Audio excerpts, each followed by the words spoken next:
monarch? Well, I think the royal family has to modernise and develop as it goes along, and it has to stay relevant. The Queen is a fantastic role model to lead that, and that's the challenge for me. We are on the verge of the historic royal wedding, and at the center of the action is a soon-to-be American princess. I put a spell on you. I think on the wedding day, as Meghan walks down the aisle and the choir's singing, Because you're mine. you'll be able to hear the distant hum of Edward VIII spinning in his grave, because he gave up the throne to marry a twice-divorced American. But now Meghan Markle, she's American, she's biracial, she's been divorced, and she's allowed to marry a royal. How exactly did we get here? It's been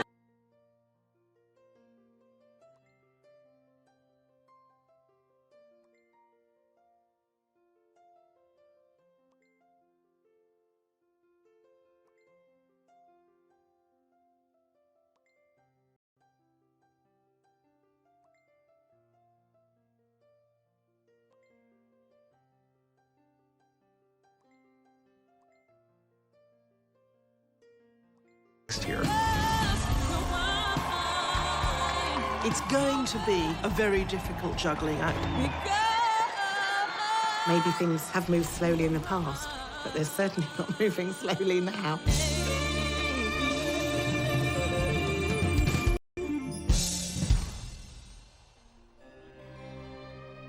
There is only one job that the royal family has.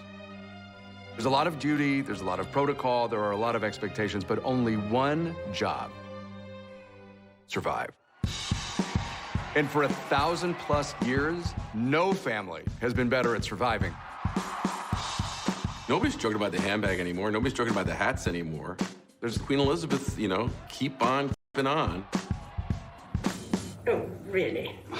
Please. But The births and the marriages.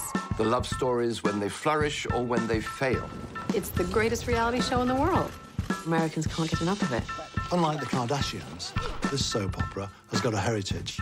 They should be a little bit removed. That makes them special. But that doesn't mean that they should be untouchable. The royal family are changing with the times. You trace that all the way back to Princess Diana. There was something magic about Diana right from the start. People just fell in love with her. I think there was almost a worship for her. Women are generally not encouraged to be rebels. Traditionally, they're encouraged to be silent, just do what they are told. That, of course, was not Diana. She was the golden goose. To express its emotions. And there were scenes I'll never forget. and I gave it this big injection of star power, and then she lobbed a couple of grenades into it. There's no mistress in the fairy tale. This is where the fairy tale cracks and reality comes in. And everybody believed everything that Diana said, that Camilla had wrecked the marriage, destroyed Diana's happiness. The death of Diana, that was probably the lowest moment for Queen Elizabeth. The British public in London were just going crazy, going, you know, where is the Queen? People really started wondering if the monarchy would survive. And now we have a new cast of characters. There's been a reboot. And people are tuning in. And that tune-in equates to billions of dollars. William and Harry were famous since the day they were born. So they grew up in this reality that they couldn't get out of. I don't think I'd want to Prince William because everything has to be perfect. Prince Harry knows he's not going to be the next king, so he can do what he wants. They are the future of this institution. The Queen is allowing the royal family to modernize and to rebrand, if you like. Even 10 years ago, if people had said, well, just wait till Harry comes along with a divorced American of mixed birth. Oh, no, that's not going to happen. When the engagement happened, there was this sort of outcry of racism. How much of a sense did you have, Meghan, of the enormity of what you were getting into? I did not have any understanding of just what it would be like. Brand, popular opinion, staying relevant, staying global is absolutely what the British royal family is about. Because, of course, if you lose that, then the British monarchy will fall. This is an institution that's got on the horizon a major brand crisis. And William, Harry are the best hope they have of surviving that crisis. These are icons. They want to be like them, they want to feel like them, they want to look like them. When Meghan Markle wears something, it sells out like this. This will be like one of the only ways that you can get a selfie with them, stand next to them and see them in real life. So, well, real life. The British royal family are at the highest point they've been in many a long year. And programmes like The Crown have brought a new generation to appreciate the royal family. There is something magic about royalty. It's really an American obsession with the Disney version of the monarchy. It's close enough that we can imagine maybe we could see ourselves in that world, but just out of reach so that we're always curious. Elizabeth has kept the crown viable going into the 21st century. That was by no means guaranteed.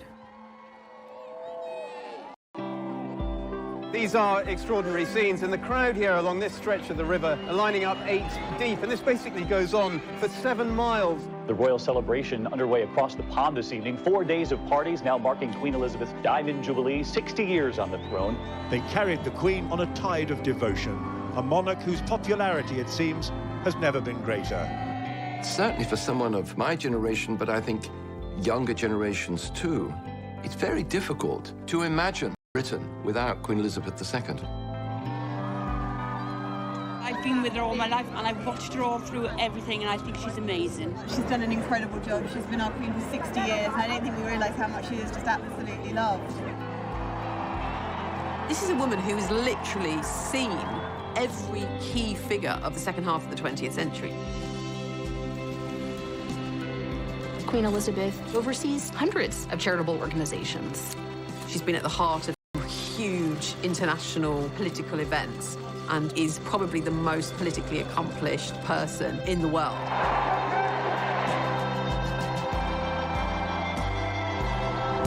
The Queen, though, wasn't supposed to be Queen. She was Queen because her uncle, Edward VIII, had abdicated.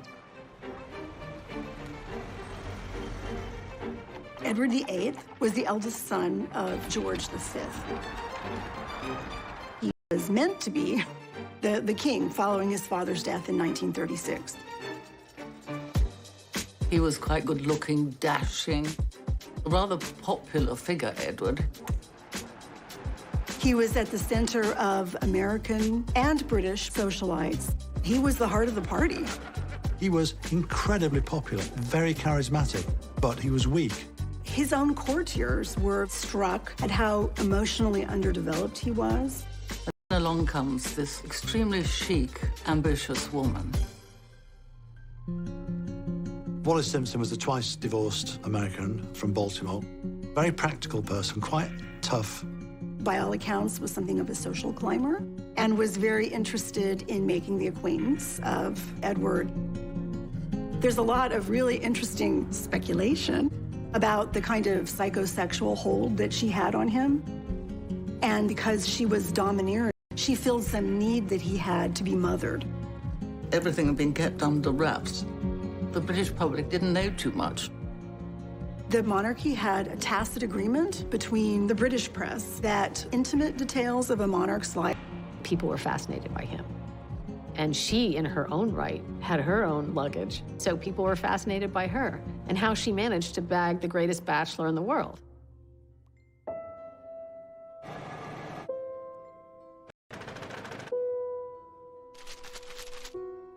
The American press had been obsessed with the idea that Edward VIII would marry an American woman.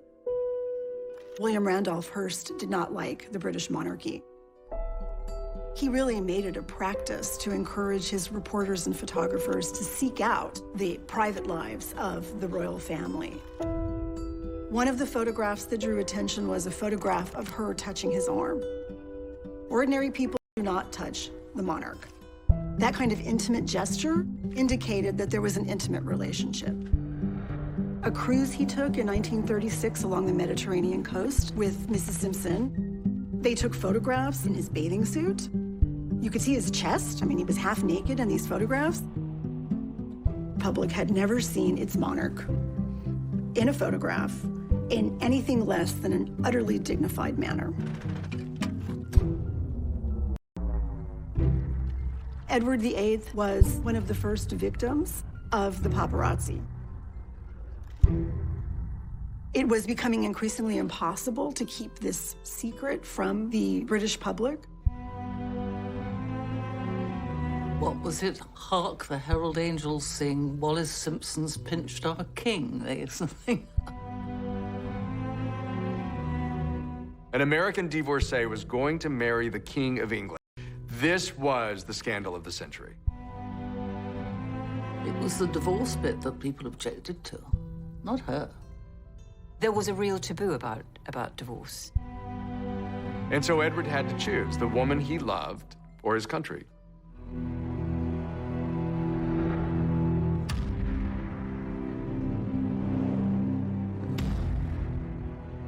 An abdication was something you couldn't think of the king stepping down and going abroad to marry this woman.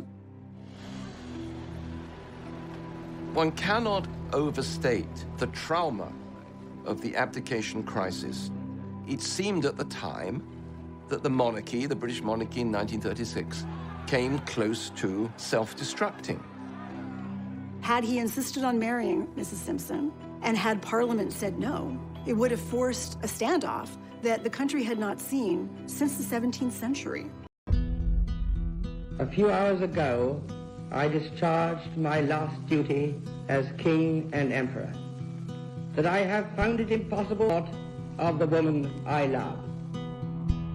From that moment onwards, the name of Edward VIII, his presence hovering in exile with this wicked American divorcee, it loomed over so many decisions of the royal family. Knowing what we know now, it is incredibly fortunate he abdicated. After they married, they actually paid a visit to Germany and met Hitler. Edward could be useful to them in the event that Germany invaded England and needed some way to rule it. It raised real concerns. There is a real chance that the course of history could have been changed had he stayed on the throne. Edward was king for 1 year. He was not crowned. So the coronation that had been planned was held for his brother, who ruled as George VI. When George VI heard that his brother was going to abdicate, he came home very distraught.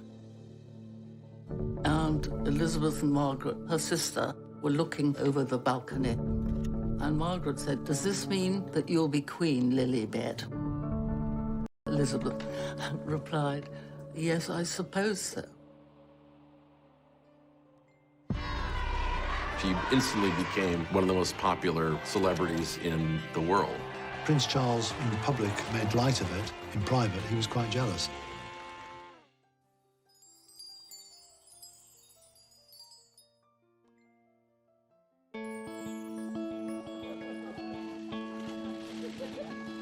I wonder whether George has in any sense started realizing who he is and what one day he will become. Well, as far as we're concerned, within our sort of family unit, we are a normal family, you know. I love my children the same way any father does, and I hope George loves me the same way any son does to his father. There'll be a time and a place to bring George up and, you know, understand how he fits in the world. The people who are going to fascinate us going forward are going to be those children. Particularly George, he will become the King of England someday. You have a very clear line of succession, which is something, of course, the British monarchy is always concerned about. The 2013 Succession to the Crown Act made birth order the criteria for succession. It no longer made sense for males to take precedence over females. Had George VI had a boy, the boy would have become the heir presumptive. But because she was the eldest child and there were no boys,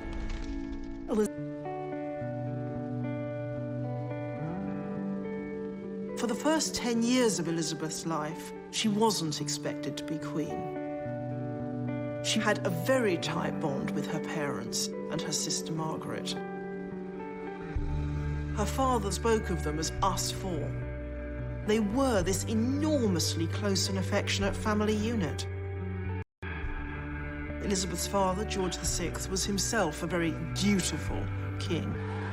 George VI and Queen Elizabeth were incredibly loved by the British public, largely because of the way they behaved during the Second World War. They refused to leave the country when the country was being bombed. The Queen was outspoken. She said, "The king will not leave, and if the king will not leave, I will not leave, and if I will not leave, children will not leave." They really became a symbol of that stiff upper lip, of that British resolve. They did live on rations, they dug for victory, they knitted comforts for the troops, and they did the radio broadcast to try and cheer other children along. We children at home are trying to bear our own share of the danger and sadness of war. Come on, Margaret. Good night, children. Good night, and good luck to you all.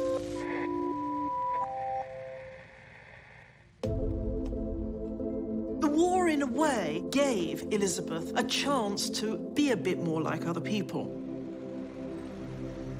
And it was Elizabeth herself who insisted that she should join the services and became a mechanic.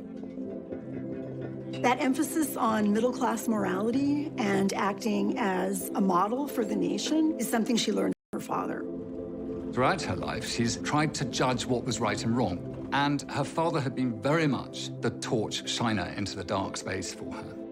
And I think she's always used him as the template. I declare before you all that my whole life, whether it be long or short, shall be devoted to your service.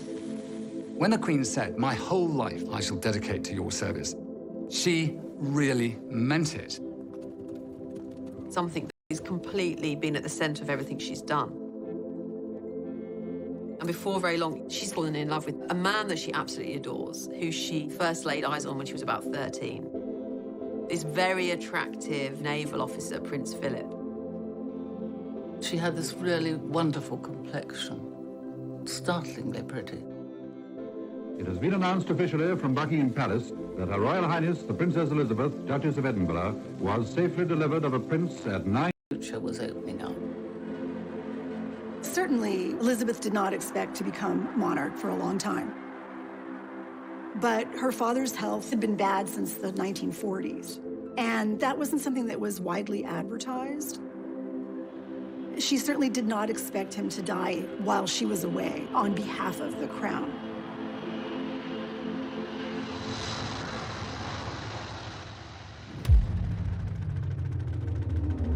This is London. It is with the greatest sorrow that we make the following announcement. At 10:45 today, February the 6th, 1952, the King passed peacefully away in his sleep.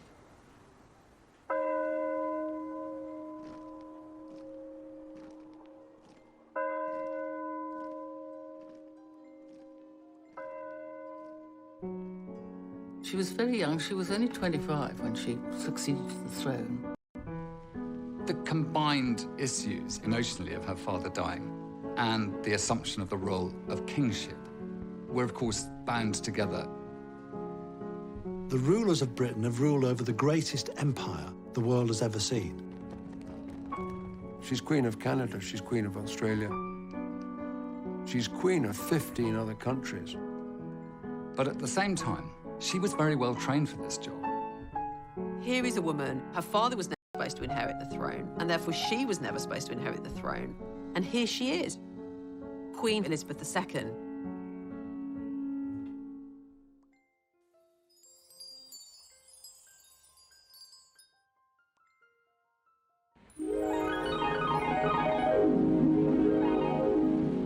See the USA in your Chevrolet. America's the greatest land of all.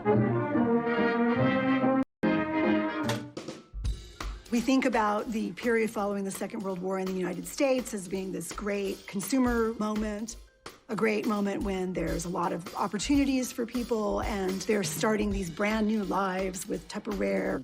Freeze it, stack it, any which way. It won't leak or spill. But that's not the lived experience of the British right after the Second World War. Britain, it was so grim after the war. I didn't recognize London. There were so many bomb sites. There was tremendous austerity, food rationing, fuel rationing.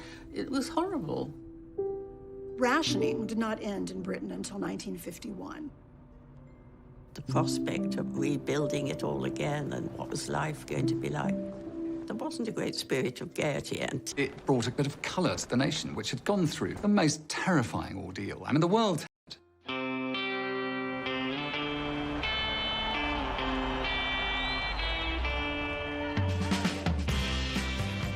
Beautiful young queen, handsome prince. It was a whole new era. Here is the news.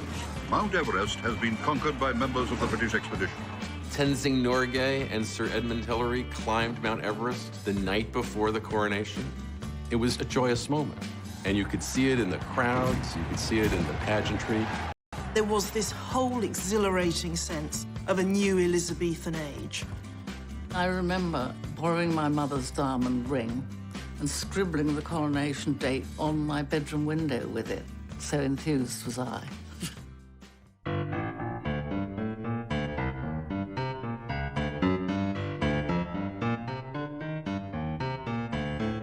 Coronation happens once a reign, and as a royal ceremony, it does give you a sense of where monarchy is, where the state is, and where the people are at that time. All British institutions that have survived are the ones that have constantly reinvented themselves. The modernising forces inside the royal family definitely came from Prince Philip's side. Prince Philip is really the brainchild behind the televising of Queen Elizabeth's coronation. Such a savvy decision. It's about including the public. It's about inviting the public into a ceremony that historically had been for the political elite. And it had the most enormous audience. Huge numbers of people bought these tiny little things, and they all gathered around it.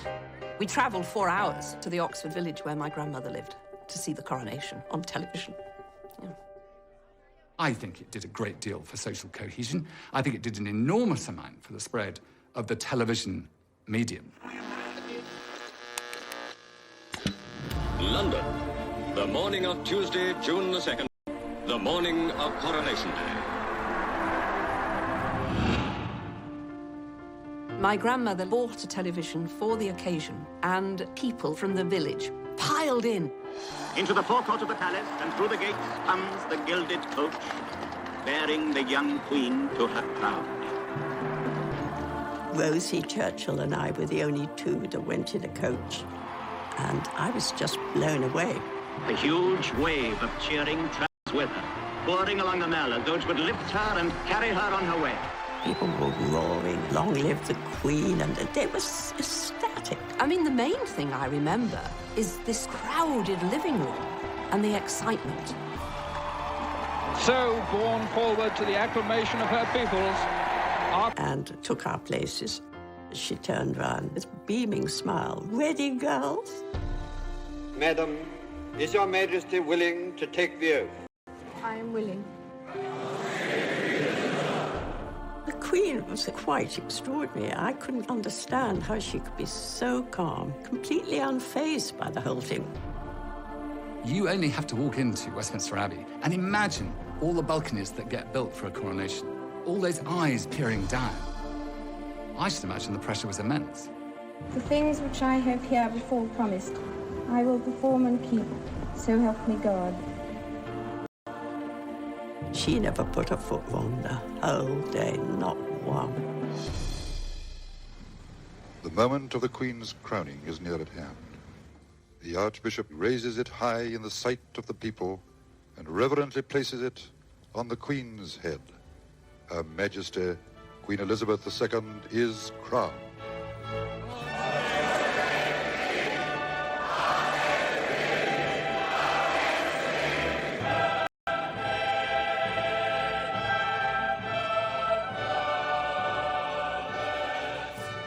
She looked very happy when we left the Abbey. I think when it was all over, she was very serious all the way through.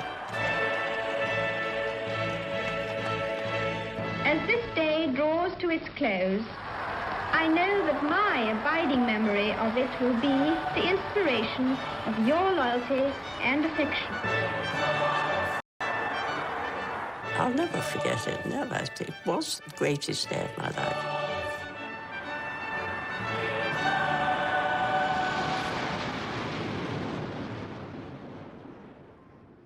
The Queen was going to have to do a major job, and she was dedicated to doing it, whereas Princess Margaret could be more relaxed.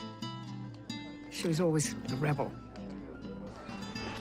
She'd go clubbing. She'd drink a bit too much.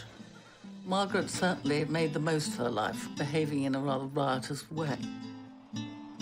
She had wanted to marry her father's equerry, Group Captain Peter Townsend, but he had been divorced. For a royal princess to marry a divorced man would say to everybody, well, look, we can do it, so you can all do it. They didn't like that then.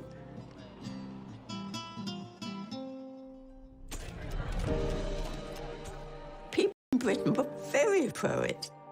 The Queen wanted her sister to be happy, but she could see that there were difficulties. Queen Elizabeth is also head of the Church of England. It's in that capacity she had a really hard time supporting her sister when she wanted. Lose all her titles, her allowance. She would lose everything. It was a lot to give up. So I think she sat back and decided not to. Princess Margaret's life was in many ways shattered by her love for a divorcee. There was this echo of the abdication. You know, you have to wonder, are love and royalty really compatible?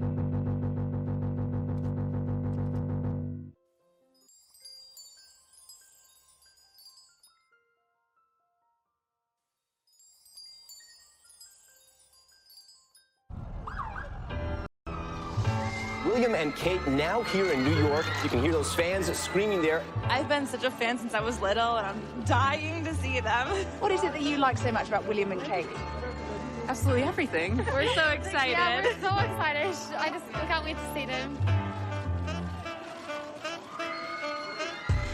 The rollout of the royal red carpet for Prince William and a glowing Kate Middleton. I think they've been a nice, refreshing, regal addition to the city this week. All bets were today when the Duke and Duchess of Cambridge arrived in the city for their first official visit. Prince William took a detour to meet political royalty at the White House. The couple courtside at the Brooklyn Nets basketball game Monday, getting a glimpse of American royalty. King James, Jay-Z, and Queen Bee. These days, we think of America as almost belonging, as having more in common with the younger royals. But back when Elizabeth was a younger woman, she absolutely seemed to love that exciting, freer vibe she felt there. And America was very open to her. No one does a wedding like the Brits, but nobody does a parade like New York.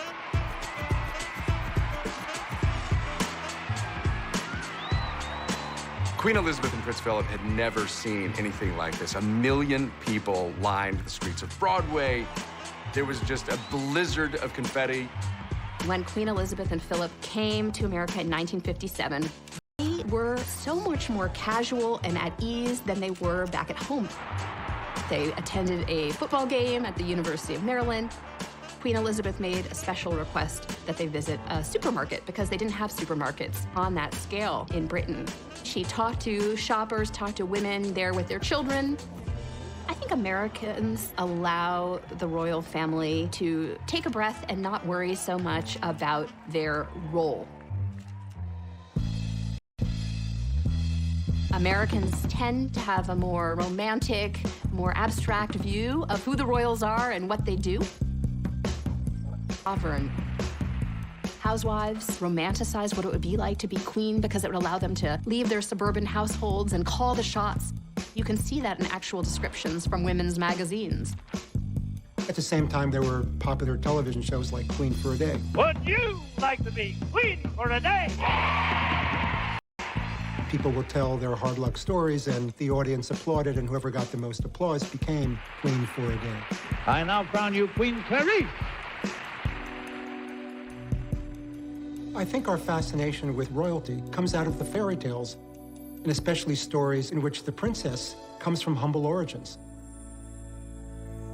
It goes back to our more basic desires to have a rise above our current station in life. They called Hollywood the Dream Factory. The dreams were ours, and the people who gave us those dreams were the men and women we saw on that screen. You would go to picture palaces. There were uniformed ushers wearing white gloves. You were treated like royalty. And the movies that people saw in these palaces were even more influential because of the environment. Walt Disney obviously had a knack for knowing what kind of mass entertainment was going to resonate. He realized fairy tales and royalty were a gold mine. In movies like Cinderella or Snow White and the Seven Dwarfs, Disney was able to capture this idea of folklore, of what the people want. There's a princess phenomenon, let's call it the Disney effect, where there's so many stories that people grow up learning and seeing, and they see a person who they often aspire to be, right? That they see a person who knows who she is, a smart, self-confident woman who has done amazing things and finds some great life into the future. A Disney narrative lines really nicely with the royal family. As soon as movies became a big part of our lives in the first half of the 20th century, we started elevating movie stars to our own version of royalty. It's not like people weren't famous before. It's not like people weren't celebrities before. But when the movies were created, it was like being a queen or like being a king. From Marilyn Monroe to Clark Gable to Grace Kelly, they were just stunning individuals. Grace Kelly was the most glamorous person imaginable. How else could you top being the biggest star in Hollywood? You become an actual princess. She was kind of starstruck by the idea of royalty. Gosh, a European prince, wow. And so that was the famous marriage of hers to Prince Rainier of Monaco. Grace Kelly showed that is when a lot of girls began to believe that it could happen to them too.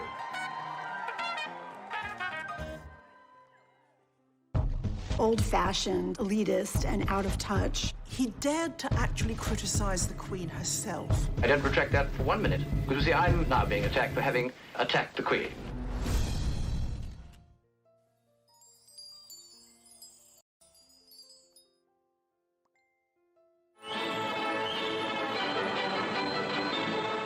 People say, well, why attack the Queen? Well, indeed, I mean, it's painful to have to. One would much rather not have to, but this is the dilemma.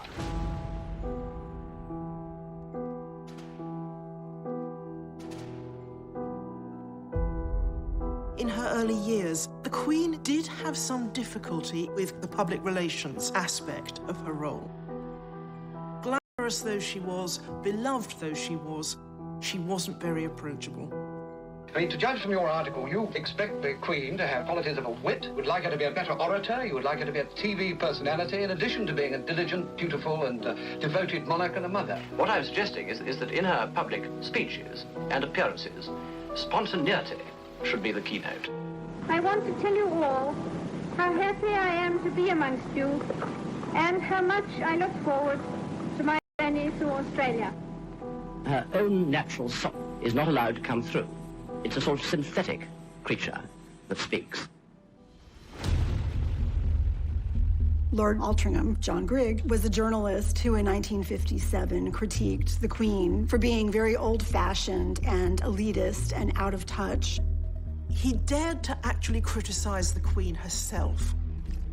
He said that she sounded like a priggish schoolgirl, that it was hard for people to relate to her, that she didn't perhaps sound as if she actually knew that much about anything. I don't retract that for 1 minute. Because you see, I'm now being attacked for having attacked the Queen. He was even physically attacked by a member of the League of Empire Loyalists, who said of the fine that he was charged when he was convicted that it was the best investment he ever made. What made it worse was there was actually a germ of truth to this. The Queen was this shy young woman. She's the public face of the monarchy and she's a private person. And she's trying to balance these two things. Prince Philip was always telling her, smile more, look over there, Lilibet, look at the children. Just to look a little more warm and open. The Christmas broadcast of 1957 can be seen as a direct response to Lord Altrincham's critique. It's inevitable that I should seem a rather remote figure to many of you. But now, at least for a few minutes, We see her with pictures of her family around. And it is meant to give that sense of, yes, the royal family are royal, but they're a family just like us. It was the first such royal Christmas broadcast to be televised. She quite self-consciously spoke to the very concerns and criticisms that he had raised about the monarchy being out of touch. We can show the world that we are not afraid of the future. It's really difficult for anyone to maintain mass popularity. The public is fickle, the public is sometimes unforgiving. You have to be willing and able to adapt with the times, especially when there's a social revolution in the air. Everyone is voting for Jackie. The cool music of the time was not rock and roll, it was Frank Sinatra. And Frank Sinatra was recording campaign songs for JFK. Instantly, the presidency was covered with glamour. The torch has been passed to a new generation of Americans born in this century. John F. Kennedy, in a way, was a royal for the American people, but he was also a relatable man. They symbolized a kind of common touch. People really believed that he got them and that he wanted the best for them. And at 43, the youngest president that we've ever had, some argue that he was maybe one of the most good-looking. I was a bit keen on JFK, as girls my age certainly were. And there was Jackie glittering beside him, not upstaged by him. America's Queen, as Frank Sinatra called her. A real international star. I am the man who accompanied Jacqueline Kennedy to Paris, and I've enjoyed it. Jackie Kennedy really embraced a very fashion-forward sense. She says that I'm fresh, I'm new, I'm not going to let anybody stop me. And she really was herself. Paris, Vienna, then London. A hectic round of flying visits for the President of the United States. 500,000 people lining the route from London Airport to the West End just to cheer a hello to Jack and Jackie. There was something about when the Kennedys came over.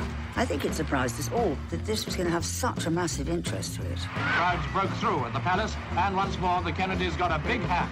I think that the British were drawn to two people who could be a little bit more freer than they were. The Queen was somewhat outstripped by the Kennedys. We're talking about people who transcended their role, people who electrified the world that way. Nobody could compete with JFK.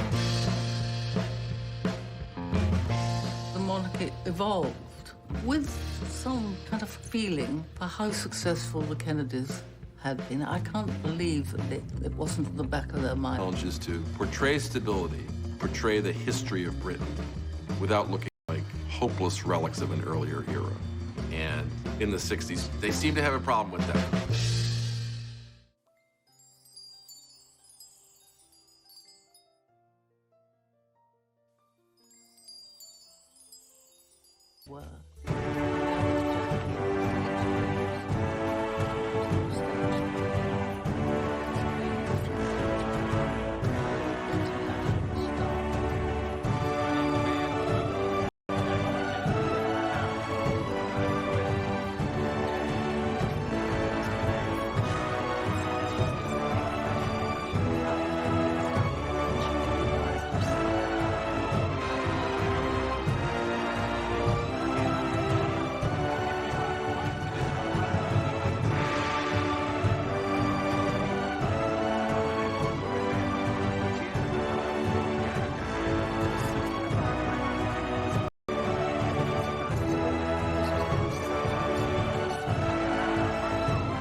appears as though something has happened in the motorcade route. Something is wrong here. Something is terribly wrong. Stand by. There has been a shooting. I repeat, a shooting in the motorcade in the downtown area. From Dallas, Texas, the flash, apparently official, President Kennedy died at 1 p.m. Central Standard Time, some 38 minutes ago. It was the most horrible thing that anyone could imagine. That this dash in American City was just shocking. We felt it in Britain too. Jack Kennedy, he was a president that was loved. In memory of President John Fitzgerald Kennedy, who in death my people still mourn, and whom in life they loved and admired. Here was a man who had symbolized hope, who had symbolized these ideals, and those all seemed lost now. After a period of terrible trauma for the nation, America was primed for something fun and escapist. And then along came the Beatles. 3,000 screaming teenagers are at New York's Kennedy Airport to greet, you guessed it, the Beatles. I remember American friends of mine saying, we needed this after what we've been through. The welcome was just overwhelming. You can't photograph noise, but you can photograph the people making the noise. And they didn't let you down. They got every Beatle record at home, every Beatle record. America became sort of swamped by British popular culture suddenly in the 1960s. And the subsequent musical revolution that rocked the globe. We loved all of it. We loved the music, and we loved the fashion. We loved the haircuts. What is it like, a bunch of Twiggy? It's free. Americans started behaving and acting like Brits. That was the Rolling Stones. It's just mutual adoration. The brazen British invasion of America. There was nothing like it. The youth, the swinging youth. It was an invasion. Beatles mania swept the globe. The royal family, who you might not really associate with the Beatles, they're a little stuffy maybe, all of a sudden the royal family is into the Beatles. It was only a matter of time before the Beatles made it. So came the summons to the palace. The news got round to the faithful that the world's #1 group were to be invested by Her Majesty with the most excellent order of the British Empire. The Beatles went to Buckingham Palace to receive an honor, a decoration. They were called members of the British Empire. I mean, everybody liked the Beatles. Everybody wanted a piece of that action. But the Beatles were big enough then that did more for the Queen's reputation than for the Beatles' reputation. It did not make the royals cooler. It just was an indication of what the royals needed to do to even stay in the conversation. It's the first time... Monarchy actually, in a very interesting way in the 1960s, tried to get out ahead of this notion that they were out of touch or they were unapproachable, and they worked with the BBC to create a documentary called The Royal Family. The salad is ready. The Royal Family film turned out to be a rebranding of the royal family. The camera crew followed the royal family for 18 months through all of their ordinary activities. So we see Prince Philip at Balmoral frying sausages at a barbecue. And we see the Queen sitting at the dinner table with her family, talking about her day. It is extremely difficult sometimes. So I said, what an extraordinary remark to make, very unkind about anybody. The film was a great step forward. I thought it was charming. And I am the most appalling couple. It's really a vehicle for us to see a little bit behind the scenes so that we can understand the monarchy as people like us. Public response was very positive. People wanted to see more of the British royal family. Come around this side. Although the documentary got enormous audiences in England and in America, On the Queen's orders, it was put away in a vault and has not been seen in its entirety since. They realized that if they did something like that too often, they would cheapen themselves, letting the magic seep out. Some people say that this was sort of opened the floodgates, and therefore after that all the sort of tabloid interest in them, and that they would want to know more and more and more. Let the public into your sitting room behind the sofa.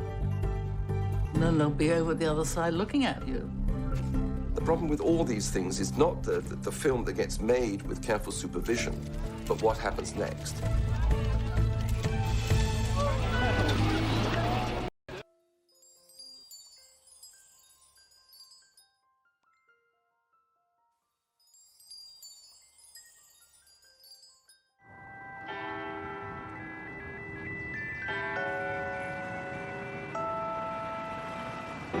Exciting breaking news from Kensington Palace this morning. Alarm bells are ringing. We've been on royal baby watch for a few days now. It's happening. Kate Middleton, the Duchess of Cambridge, has been admitted to a London hospital. It's one of the most famous hospital tours probably in the world.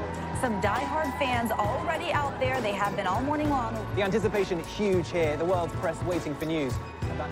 We're from Minnesota. Kind of a historic moment. People think we're kind of crazy, like a lot of our friends back home, but we're like, come on, you gotta do this, We are just getting news now saying the Duchess of Cambridge has delivered a son. The British royal family has a new member, a prince. So now we're waiting to see if the royal couple comes out soon to greet all those fans. All eyes trained on those brown doors, ready and waiting. So we've noticed an awful lot of activity out here just in the past few minutes, so we may see the new arrival fairly soon. Here we go, here we go, here we go. The royal family has just emerged from St. Mary's Hospital. Baby wraps up warm.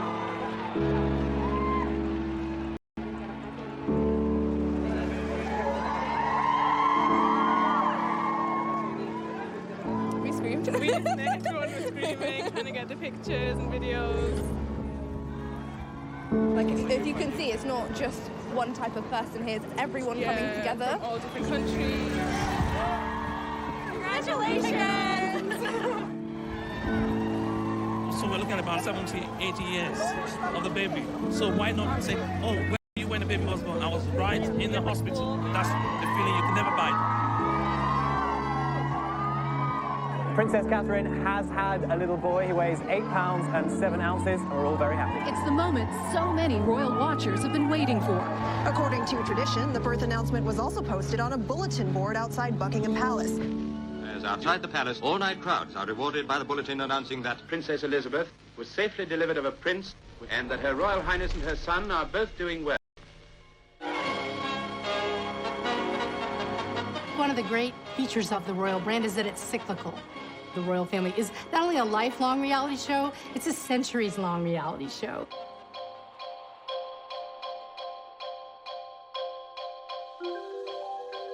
We don't often chart a person's life from birth to death. But with the advent of technologies, whether it was photography in the 19th century or television in the 20th, we have been able to follow members of the royal family at every step. Whether it's birth or the first days at kindergarten,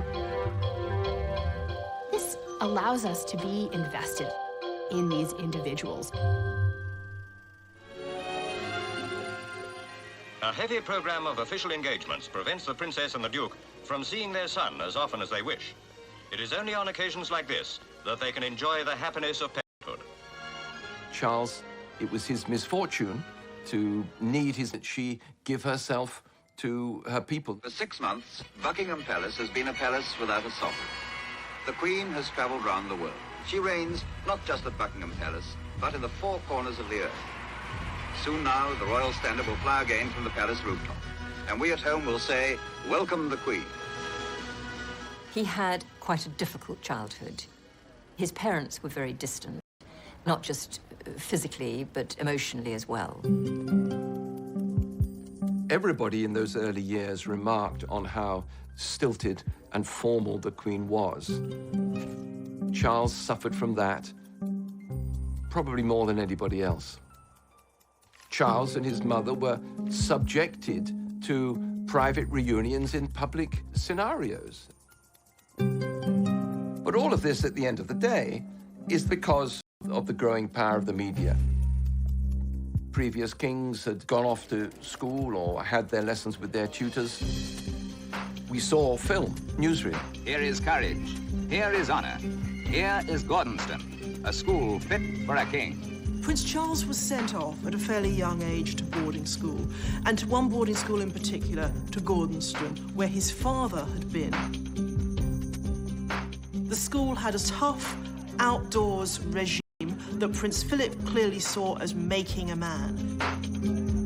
He had a difficult relationship with his father, who frankly was puzzled by this son of his who was so sensitive.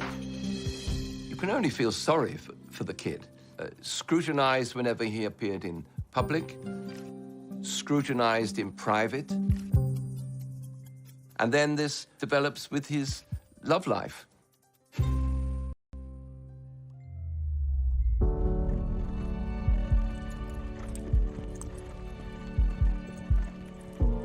In the early 1970s, Prince Charles met Camilla Parker Bowles, and they were made for each other. There was a huge bond between Charles and Camilla from the start. Partly it's the things they shared, a love of the outdoors life, of horses, you know, no taste for the spotlight, for glamour. Partly it's the thing they didn't share, the thing she could give him, this jolly, breezy confidence. Camilla was not an aristocrat, and she had had previous boyfriends. She had a boyfriend when she met Charles. A woman of experience and knowledge was not an appropriate partner for the future King of England.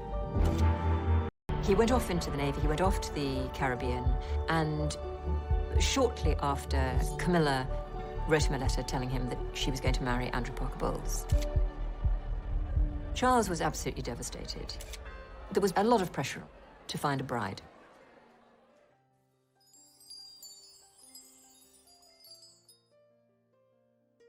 For many Britons, these are hard times. Britain has suffered one of the highest inflation rates in Europe. For many ordinary people, it's now an uphill struggle to balance the family budget. With all this, escalating prices and an inflation in violence. The late 60s and 70s was a difficult era for everybody in Britain. The economy was in the pits. For the 1.5 million unemployed in Britain, the pinch is even more severe. Those without work now account for 6% of the total labour force. And even the longer-term prospects for employment are pretty gloomy. It brought power cuts, and it brought a 3-day working week. Just how serious is the situation? 2 out of 3 of the city's workers were working their first and last day this week. We had inflation rates of, over 20%. We had a society that, riddled with strikes, with shutdowns. The state basically just came to a standstill. Garbage wasn't being collected. The royal family would be the point on which you would focus your animosity. It's a diamond-encrusted lifestyle that ordinary people whose families had worked for generations could not aspire to. And the monarchy seemed very much out of touch with that. The princess and her husband were guests of honor at a glittering ball. The princess was radiant, obviously enjoying herself. Charles, like his father, is a great sportsman and doesn't miss an opportunity to play polo. People were really struggling, and here we have a family that's living off the public. Our guest today on Meet the Press is His Royal Highness Prince Philip. The recent news dispatch from London and begins this way. Queen Elizabeth has not had a pay raise for nearly 18 years. A situation that none of her subjects, her working-class subjects, would tolerate for a moment. Then it goes on to detail the very high cost that the royal family must sustain on an allowance of $1,100,000 a year. Is that creating an awkward situation for us. Very. We go into the red, I think, next year. We never quite know with Prince Philip when he's joking and when he's really making a mistake. Well, you've had to close down certain large houses, haven't you? No, not altogether. We've closed down what we're interested. We had a small... He said that, goodness, yes, he might have to give up polo. It really didn't go down too well. That was exactly the feeling, that the royals were infinitely overprivileged. I wanted to do something for me, because look at me now, I'm nothing. It's a rich man's budget, that's all I can say. Make no mistake about this, the ordinary working people are not being hoodwinked at this one. The 70s, I think royals in general found that they hit a kind of rut of irrelevance in the culture. And then, you know, there was Queen Elizabeth keeping on. London celebrates a once-in-a-lifetime spectacle not to be missed, Queen Elizabeth's Silver Jubilee. 25 eventful and glorious years. Queen Elizabeth II, long may she reign. For one brief moment, the Jubilee seemed to unite the divided nation under one flag. The Queen, the head of state, is a focus of unity, which transcends any political division. In America, the president is the head of state and at the same time the head of government. In the British system, the head of state and the head of government are two separate entities. Every week in Britain, the Prime Ministers from Churchill right through to the current British Prime Minister meets with the Queen. She can't express opinions, but she can ask good questions. The monarch works to advise, to encourage, to serve the nation and the government. When I was 21, I pledged my life to the service of our people, and I asked for God's help to make good that vow. I do not regret nor retract one word of it.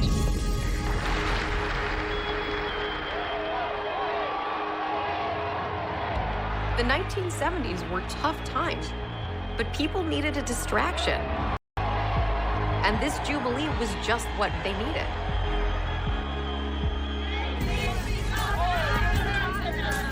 Join in the spirit, the good old British spirit. There is an element of escapism when it comes to the royal family. It's a way for us to escape the everyday, escape perhaps disappointment in our own lives. You know, whether people just come out and enjoy the street party and then go home and grumble again about how much of their taxpayers' money is going on the establishment. There's no doubt that these big public events do give the royals a boost. This royal wedding is really about the happy ending and perhaps a new beginning.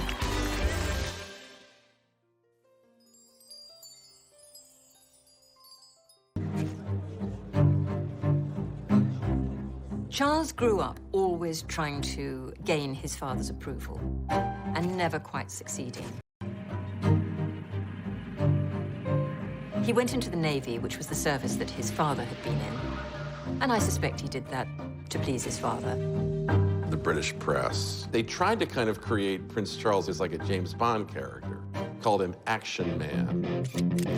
And this is the secret of the prince's public success. Fly, shoot, play polo, all of these things the prince does rather well.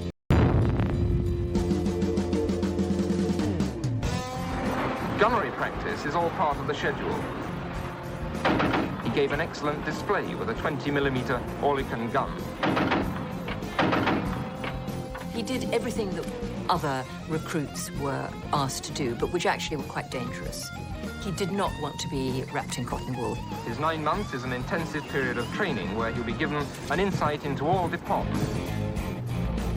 There are no fundamental differences between the prince's training from that of other sub-lieutenants. He's always pushed himself to the limit. Because being famous for having done nothing very important is a difficult thing to live with. He had a real need to prove himself, to do something real. His time in the armed forces, in the Navy, was an opportunity to do that. If later on I'm to be associated with all 3 services, it'd be a very good idea to do an attachment with each one. I think it gives one a very useful experience of responsibility and discipline. On paper, he may have been the world's most eligible bachelor. You know, helicopters, in a variety of uniforms, looking good, looking a bit more glamorous. But pressure to marry, it was time.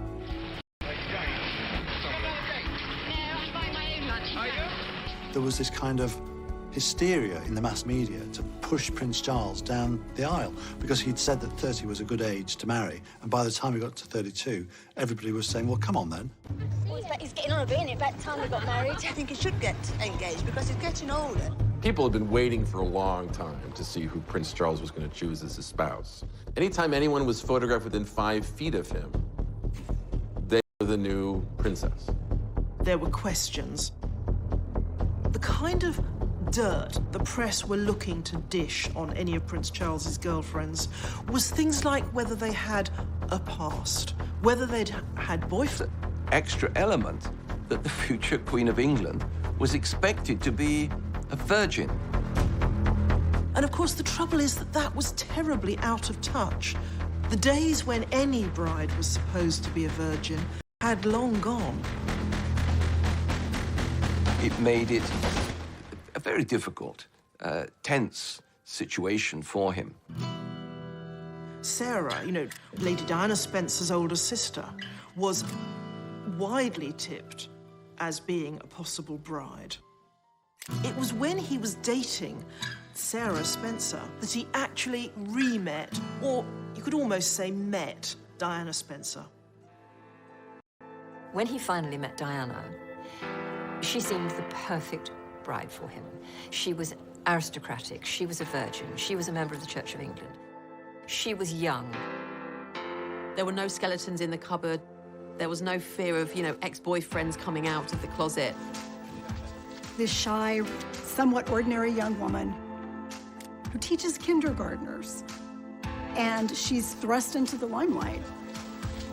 Lady Diana was back at the Pimlico kindergarten where she teaches this morning, but polite as ever, she was saying nothing about her weekend with Prince Charles to the assembled press corps.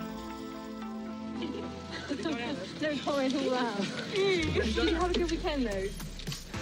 It's work now, okay?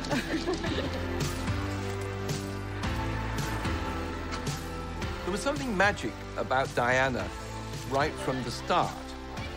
There was just something about her that made you feel, yes, this is going to be the one. Is there any possibility of any announcements of your marriage in the near future? Can you tell me? Can you tell me if there's any possibility? I'm not going to say anything. Right, but Prince Charles did give us a hint himself. He said we wouldn't have to wait too long. The public had this view of Diana that she was a fairy tale princess. It was almost that she was rags to riches and she was a girl like us, plucked from a normal life. Reality actually was very different. Diana was probably more aristocratic than Prince Charles. She came from a very old English family. She grew up in a stately home, filled with staff and beautiful works of art. However, the public loved her, and they loved the whole idea of happy ever after. It wasn't clear at all that Charles was going to propose to Lady Diana. And of course, his reluctance shows the doubts he had. Doubts we now know were all too saying he either had to actually ask her to marry him or he should back off and leave her alone. Because to keep her hanging on is awful for her and it's going to damage her reputation. Charles misinterpreted this, thought he was being told he must marry Diana.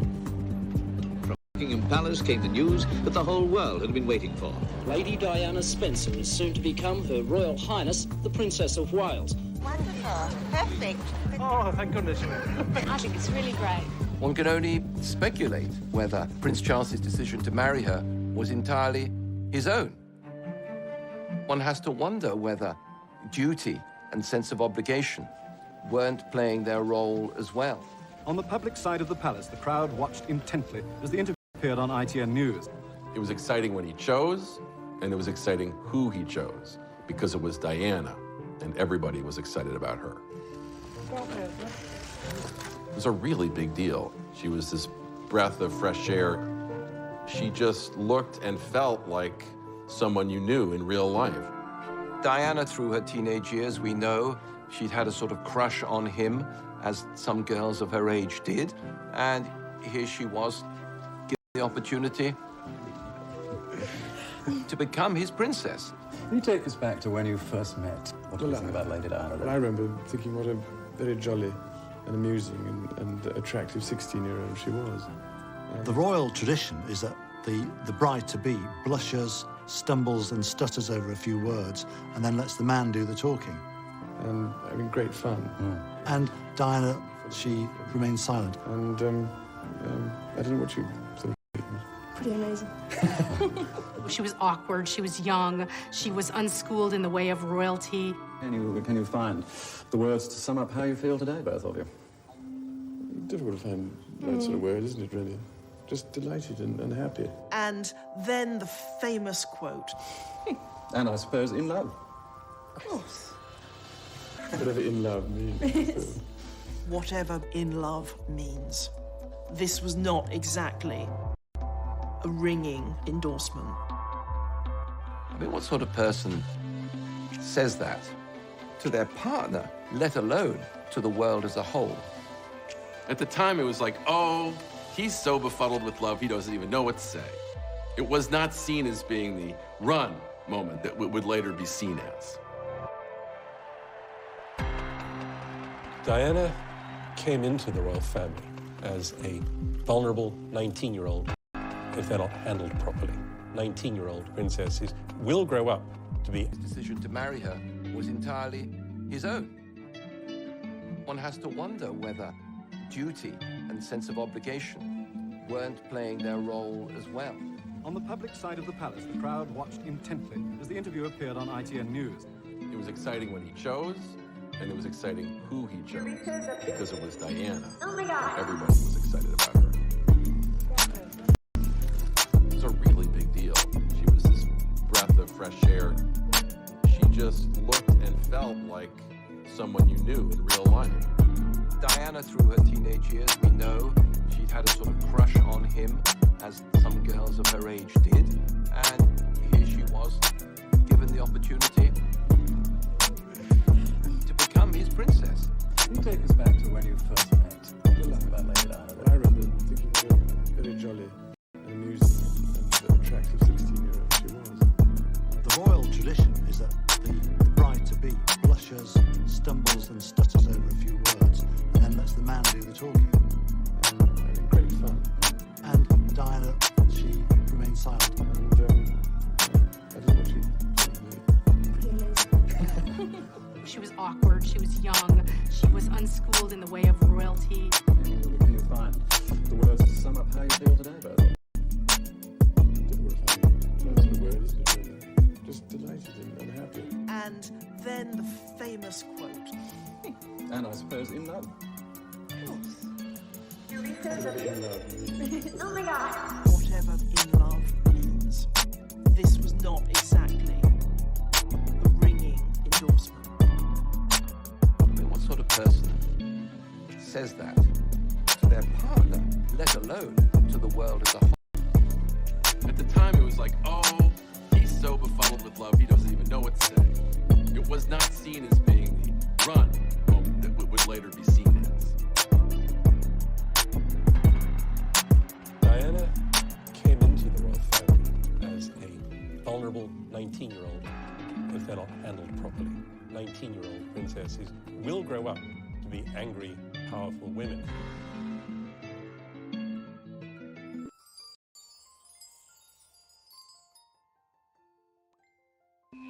There's big news tonight from London. Prince William, heir to the British throne, finally proposed to his college sweetheart, Kate Middleton. It will be the wedding of the decade. Did you see this coming? Was he getting a bit nervous and jumping? No, not at all, Nick. It was a total shock when it came and I'm very excited. And it's a family ring? Yes, it's my mother's engagement ring. Well, Well, I just hope I look after it. The engagement ring is a priceless and unique family heirloom. China factories are already gearing up for a royal wedding gold rush. Churned out it by the dozen. It's not an exact copy of the dress Kate Middleton wore, but it's close enough for admirers of the bride's style. It is important for the people to see something of themselves in the royal family, although there's always been a kind of aspirational quality. Meghan Markle mania. Millions trying to copy your most popular looks, so we decided to make it easy for you guys to do it. These are women that consumers all over the world look up to. They want to be like them, they want to feel like them, they want to look like them. Where, of course, the clothes. Fashion with a completely individual flair. She's beautiful. Diana fitted the bill. She looked, like a typical English rose. People were mesmerised by her. But when you actually look back, some of the clothes she wore were, quite frankly, ghastly. She certainly has been good for fashion so far. We learned just how easy it is today for every woman to look like a princess. There is something magic about royalty. What's not to love about royalty? Congratulations and jubilations. I want the world to know how happy as can be. It's fairy tale time. And in Britain tonight, the fairy tale is coming to life. Lining the streets of London, 2 million well-wishers. We are sitting in this magnificent location overlooking St. Paul's Churchyard. This is the wedding of the whole world, and the whole world loves a wedding. As you can see from the pictures, people here are shoulder to shoulder and wall to curve. The wedding guests assemble. The huge, cheerful crowd that has waited so long and patiently roars and waves its welcome. Royal weddings and romances were part of popular culture all through the 20th century. But with the marriage of Charles and Diana, they take on a new dimension. The wedding will have an audience of more than 500 million people. That's a sixth of the world population. Quite simply, it's going to be the biggest television event ever. We'll be devoting as much time, if not more, to the wedding itself than we did to the inauguration of the President of the United States. To us in America, this wedding was the closest we had ever seen to a real-life fairy tale. This was a massive event worldwide. People filled the streets. I mean, London was heaving. I was in the Scots Guards, part of the Guards division that wear the red coats and the big black hairy hats. I remember Diana passing where I was. There was an almost overcooked sense of national anticipation. You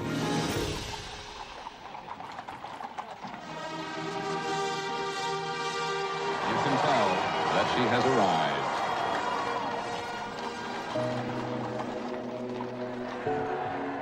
And here, our first glorious view of the bride. This is magnificent. I have never seen a train like this. Have you? I've never seen a royal wedding like this. The dress and all of the preparation, it was catnip to the world. It's a Cinderella story. And she does look like a fairy princess. She wanted it to be so special, and it is. What a day this must be for her, barely 20 years old. And by joining of hands, I pronounce that they be man and wife together, in the name of the Father, and of the Son, and of the Holy Ghost. Amen. So London now sees for the first time their Royal Highnesses, the Prince and Princess of Wales. I saw the prince in his naval uniform with his beautiful princess coming down the steps of St. Paul's, and I thought, that's the royal family sorted for my lifetime. That's the future, and I like it. It was very exciting to see her come suddenly, this totally different figure with a very different future.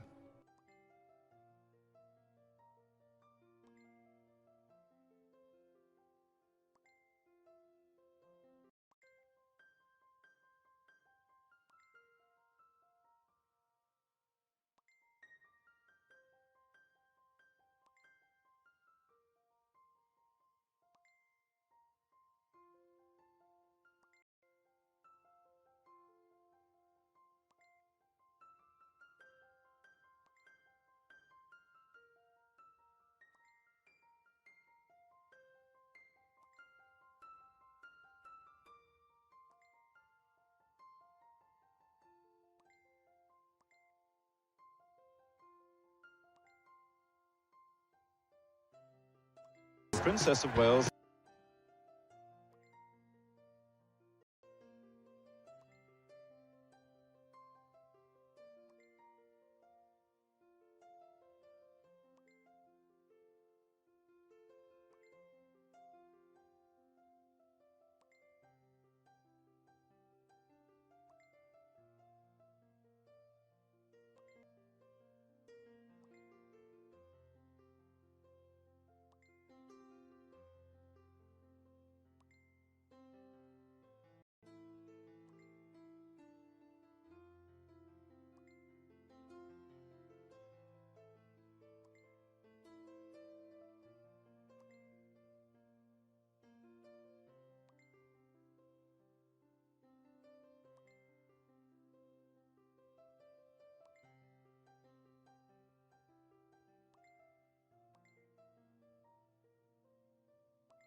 Perhaps the world's most eagerly anticipated birth. The news of it was announced just over an hour ago. It's a boy. A boy. Boy weighing 7 pounds, 1.5 ounces, and could well be the ruling monarch over Great Britain deep into the 21st century. When Diana produced her first baby, there was huge excitement. Outside St. Mary's Hospital, those who had waited all day long reacted as though there had been a birth in their own family. And they immediately broke into wild cheering and applause and singing, which has gone on ever since. Are you both happy? 13 hours, long time. Does he look like you? Does he look like you, sir? No, he's lucky enough not to. When William was born to this beautiful young pair who we had watched fall in love, it was the first point that he was adopted by the nation. For some, it was the experience of a lifetime. Oh, I cried. I couldn't help it. You cried? I did, yeah. As we all now see, that's a very iconic image for the royals to be standing in front of the hospital. But what we have to remember is this is pretty recent. It was a very special occasion. She was the first royal mother to have a baby in a normal hospital. Prince Charles and his siblings had been born at Buckingham Palace. The crowds and the media went absolutely mad. Britain's new royal baby, born yesterday, was today given a name. Prince Henry for short, just plain Harry at home. Everybody loves a baby. That's great. We go more gaga in this country than they do over there. Everybody loves it. Granny was christened in this, and I was. Everything must get so incredibly hot inside there, doesn't it? This is quite incredible, really. Prior to all the problems at the end of the marriage, everybody did look up to that family. You know, it looked perfect to the outside world.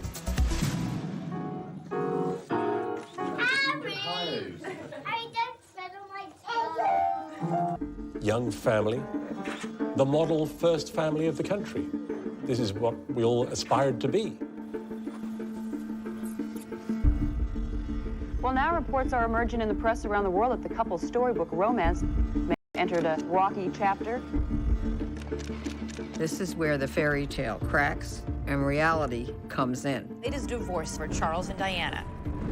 Things got so bad, people started wondering if the monarchy would survive.